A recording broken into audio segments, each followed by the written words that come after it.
This is Abe Friedtanzer from Awards Buzz, and I'm very excited to be speaking with Alex Thompson and Kelly O'Sullivan about their really wonderful film, Ghostlight. How are you both doing today? We're good, Good, good. yeah. Opening day, so we're excited. Fantastic. I'm excited to get to talk to you this morning. Can you tell me your feelings on working with family? If it's this family, if it's the Kupfer or Malin family, two thumbs up. Yeah. Yeah, It's amazing. There's a built-in trust and a built-in intimacy. I mean, that's true of the two of us as well.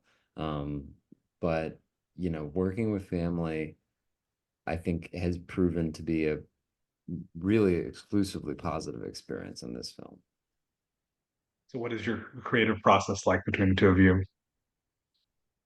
That's a good question. I mean, it kind of depends on the project. Our previous film, St. Francis, it's sort of similar to this. I wrote that, I acted in it, which is a difference, and Alex directed it. And then this one, I wrote it, but then we're co-directing and I chose not to act in it.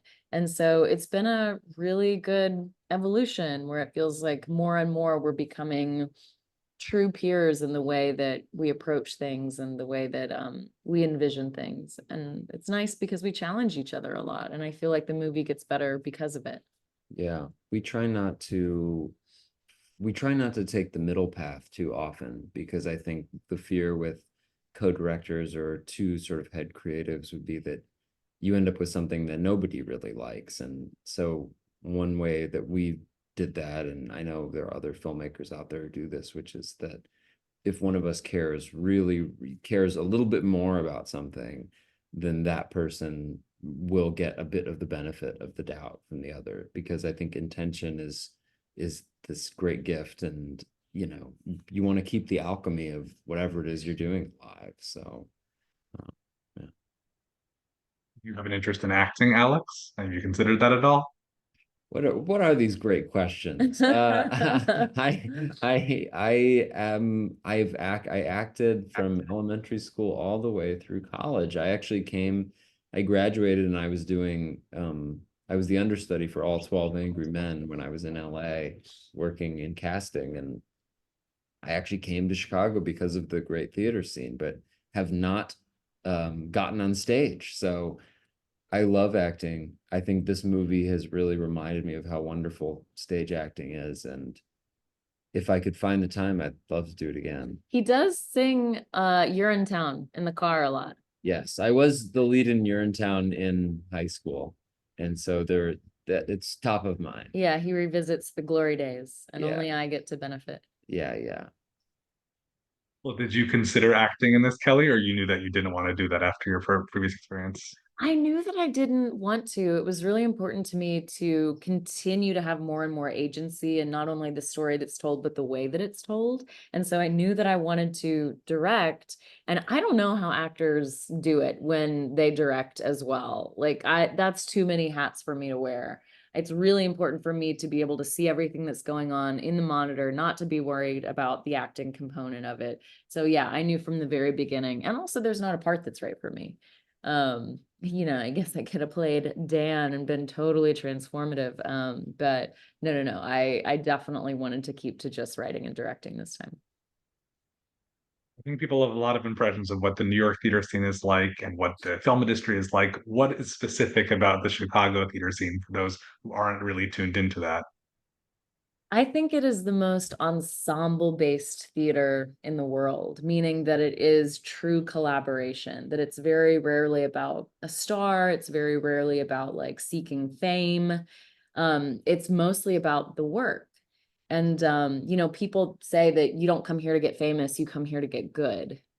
And then there's a real, it's not that people aren't ever competitive, but that's so secondary. You may want a part very badly, but then somebody who you love, we all know each other. That other person gets the part and you want to root for them. And these relationships last for decades. And so it feels like a very, very tight circle of people. From my understanding, you knew Keith. I'm curious how you came to be working with this family and if you had any concerns about having a real life family portray a different real life family. Yeah, I knew Keith from 10 years ago. He had played my dad in a play called The Humans. And so when I was writing this, it was always Keith in my brain. And luckily he said yes. I couldn't find him for a while because his email had changed. I think he was like on Hotmail, and he's, gotten with the times. Now he's on Gmail. But once we tracked him down, he said yes to the part. Yeah, and I had known him. I produced a feature that Brad Smith, who's in the film, directed a few years ago that was at South by called Our Father. And Keith was one of like these sort of bumbling brothers in that film and was so funny, and sort of all of the goofiness of Dan was in that performance.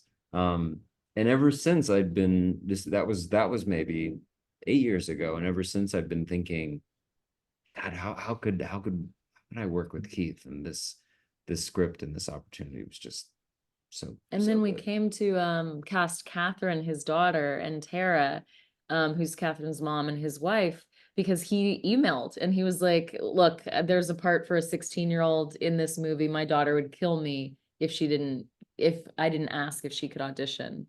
And so that's how we came to Catherine, and she was amazing. And then Tara is this like deeply respected theater actor in Chicago. She has her own theater company that she founded called Rivendell Theater. And so our casting director, one of our casting directors at PR Casting, her name is Mickey Pascal. She said, I think you wrote this for this family. And I was like, no, I didn't. I don't like know any of them besides Keith really. And she was like, you did, because it's a very similar dynamic. Nice. And had you seen Dolly DeLeon in Triangle of Sadness before casting her here? And what made you think that she was definitely the right fit for this part? Well, anytime I think there's a good part in a film, you just think about like, well, who could we ask?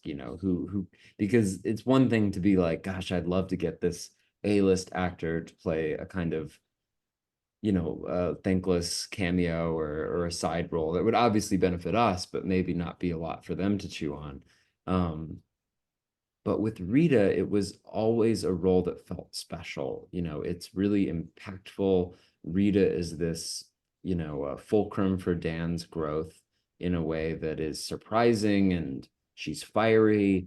And Triangle of Sadness was one of those films that I think introduced the world to an actor that I think many, many people people in the Philippines obviously knew, but I think Triangle was a lot of the world's introduction to Dolly, and our manager very quickly represented her, and so we were aware that we had and like access to her in some way, friendly access, and so we just went for it. We made the call, and I think we even first just sort of sent the script generally. Um, and luckily she was interested, and she brought, it's sort of funny, for a movie that is so Chicago centric, I think she brought that same ethos Kelly described. You also have a lot of big personalities in the rest of the cast in of the theater thing. Are those based on specific real people that you've worked with over the years? There's sort of an amalgamation of people who I've worked with, because you have the Shakespeare purist, you have the guy that you're like HB Ward, who plays he's the guy with the big beard in it. He used to like be in the Navy on a submarine, and now he's an actor, and I loved that, and so I wanted to bring that into the film. And you have the person who's been doing it for decades in Alma Washington, and is sort of like this respected matriarch, and so wanted to make sure that sort of some of the key personalities that I've worked with were represented in the ensemble, because there's this like very lovely motley crew. I think there's a lot of comedy in the film, but also this undercurrent of tragedy. How did you negotiate that? What did you want the tone and feel of the film to be overall? I mean, there's a shot of the comedy and drama masks next to each other, and I wanted it to be that all the time. That it's not fully a tragedy, it's not fully a comedy, that it's like life, that you'll be in the middle of one of the worst moments in your life, and suddenly something ridiculous happens, and you're reminded, oh, right, it's absurd, and life isn't categorized easily into comedy and drama. And also, I think comedy has such a beautiful way of opening people up, there's laughter of recognition, there's laughter of surprise. And then that opening up, I think, allows people to identify with the more cathartic moments as well. I know that I start to feel a little punished in a straight drama. I start to be like, okay, yeah, life is terrible, got it. But in a comedy drama, I feel hopeful as well. I think I got to see the film on the second Friday of Sundance at the Egyptian. I Oh, think Alex, you cool. were apparently, back at the hotel with the baby, and so Kelly, you were there afterwards. What was that whole experience of premiering at Sundance like, especially with a newborn there with you? It was wild. I mean, he was 6 weeks old when we got there. So it, do you have kids? I have a 1-year-old who just tried to crawl into the room right now, but got picked up to someone Okay. else. So it's like our DP just had a baby, and Nate Hertzellers, DP Not of our St. yeah. Francis. Luke Dyer is our But DP on this one. he was just texting me about how it's just all the time. It's every minute is something. And just put that into a film festival context. I think for me, the lack of sleep was new then, it was still new, but really it was like relying on our parents during the day. I think I felt a lot of like guilt leaving him, and I don't know. The festival, though, to answer your question, was special and really unique. And you can imagine, like, at 6 weeks, your child being kind of like in the back of your mind. It does contextualize everything, and all the like the the all the people in like lycra and rainbow, brightly colored ski gear, kind of walking around and complaining about the temperature of their lattes. And you're like, gosh, I complain about that. I used to complain about that too, and now I'm just worried about getting more than 2.5 hours of sleep. I think I pumped in all the best bathrooms and closets at Sundance. That was a wild experience. Was to before Q&As, to find a closet and pump and be like, okay, this is my life now. But that was also really cool to be like, it is possible. It's exhausting, but it's possible. Well, I guess my next question is, do you remember anything from the experience in terms of audience reaction, something that you were surprised by how people responded to the film? Well, you were there when my dad stood up, I think. He was in the Q, he was in the Q&A, and I was like, my dad's here, and he like stood up and he waved his hands.